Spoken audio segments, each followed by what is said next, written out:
Сограѓани, почитувани дами и господи. Ден на Републиката. Колку тоа убаво и гордо звучи. Тоа е денот кој со радост го носиме во нашите срца и души. Голем ден кој живеел и ќе живее во вековниот споменар на генерации и генерации македонски граѓани. Живеел тој споменар во оние кои повеќе ги нема, живее во сите нас кои не има, а ќе живее и во оние кои допрва ќе се родат, а ќе бидат возлюбени чеда во Македонија како своја родна грудка. Ден убав, ден значаен, ден на деновите, денот Илинден. Денес на овој 2 август повторно ги славиме нашите два Илиндена, одбележувајќи 114 години од Илинденското востание и создавањето на Крушевската република како прва република на Балканот и 73 години од одржувањето на првото заседание на АСН. Еве сме повторно собрани пред споменикот на најголемиот македонски син Гоце Делчев да ја споделиме меѓусебно радоста за почитта кон светлото минато на нашата татковина и мајковина Македонија. И вечниот нејзин стремеж за опстој во времето и просторот. И верноста кон традицијата пренесувана од колено на колено, од татко на син, од дедо на внук. Честувањето на двата Илиндена е всушност освежување на историското сеќавање за двата грандиозни датума од македонскиот времеплов, кои најсилно го осведочуваат вековниот стремеж на македонецот за остварување на своите национални, политички, социјални слободи и права и реализација на сонот за самостојна и независна држава. Тоа беа историските настрани и увертири кои ја најавија нашата 8 септемвриска одлучност од пред неполни 26 години, кога вековниот сон за самобитност стана јавен.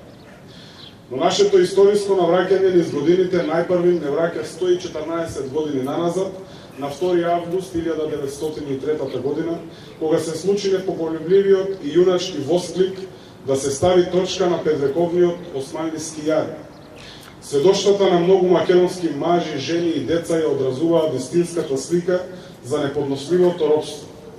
Жестокоста на аскерот и грдото лице на башибозукот, палежите, дзерствата и убиствата на населението ја јакнеше желбата кај народот за раскинување на тешките робски пранги преку востаничко организирање против алчната османлиска империја до конечно ослободување. Слободарскиот дух се повеќе јакнеше во редовите на внатрешната македонска револуционерна организација со организирање на населението на целата територија на Македонија и формирање комитски востанички кели како предуслов за кревање востание против султанската власт. Идејата за кревање востание била недвосмислена и општо прифатена од членовите на организацијата. Постоела подвоеност во поглед на датумот за неговото кревање. Додека едни биле на мислење дека не треба да се чека по тоа прашање, други, меѓу кои и Гоце Делчев, го застапувале ставот дека организацијата не смее да се впушти во недоволно подготвена авантура за предвремено кревање на востание. Обидот да го спречи востанието Гоце Делчев го платил со својот живот, крстосувајќи ја Македонија со цел разубедување на оние кои правеле организаторски подготовки за истото.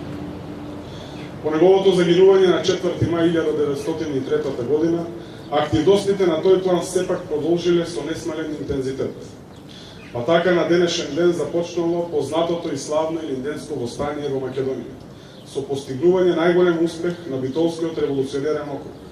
Првим било ослободено Смилево, па Крушево, кој што бил центар на востанието, по што следувало ослободување на Клисура и Невеска во Костурско и Леринско, но и на многу други градови и села во Македонија.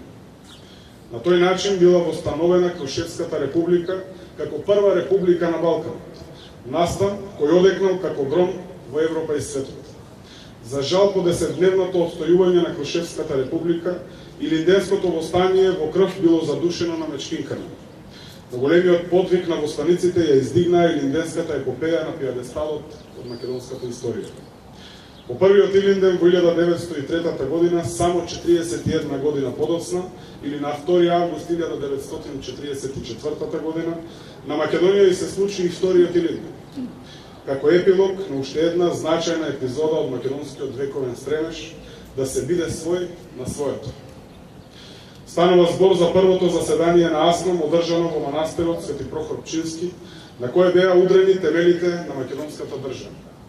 Тој ден пред 73 години, во 17 часот и 15 минути, со пеење на песната Изгреј зора на слободата и со речта на најстариот член на иницијативниот одбор Панко Брашнаров, беше отворено заседанието, кој донесе големи историски одлуки за иднината на Македонија, кога се надзираа и првите слободарски утра во селата и градовите низ целата наша татковина, а со тоа и крајот на Втората светска војна.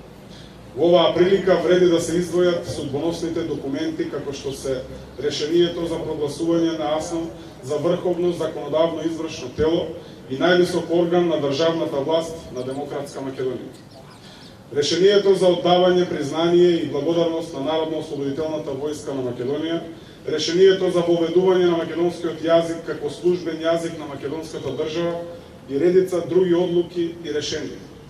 Беше избран и президиумот на АСТОМ со председател Методи Андонов Ченто, двајца подпредседатели, двајца секретари и 18 членови.